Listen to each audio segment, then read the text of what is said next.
بێچۆ شێرەکانی هەولێر پێشەنجی کۆمەڵەی کوردستان لە یاریەکانی هەفتەی چواردەی خولی خوا 16 ساڵانی عێراق پێشوازیان لە پێشمەرگەی ڕکابەریان کرد.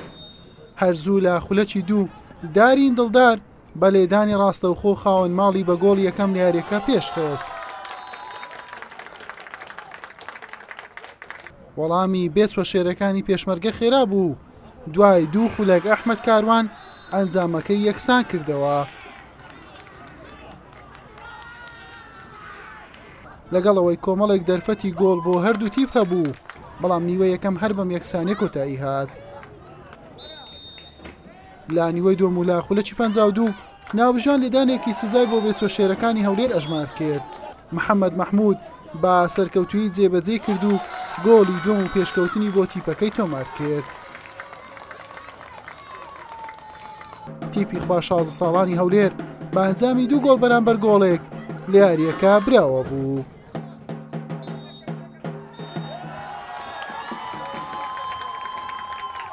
ئێمە توانیمان سەرکەوتن بە سەریانی پێشمەرگە ببینەوە لە سەرەتایەکان گۆڵ یەکەممان تۆمار کردو، دواتر گۆڵێکمان خواردەوە، ویستمان یاریەکە کۆنتترۆل بکەین، دواتر گۆڵی دووەمان تۆمار کردو، بە ڕکابەریەکەمان بەهێزتر کردو، توانیمان بە خاڵێکی زۆر لە پێش پێشمەرگەوە بین.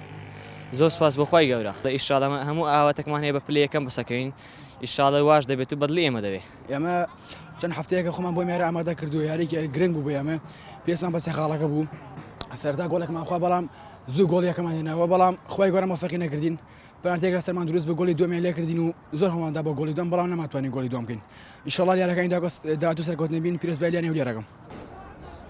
بام سەرکەوتنا تیپی بێچۆ شێرانیانەی هەولێر لە پێشەنجی کۆمەڵەکەی پێگەکەی باشتر کرد و لە 11 یاری بۆ خاوەنی 28 خاڵ. پێشمەرگەش 12 یاری کردووە و بە 20 خاڵەکەی هەر لە پلەی دووەمە. حوسێن محەممەد کەناڵی پێام هەولێر.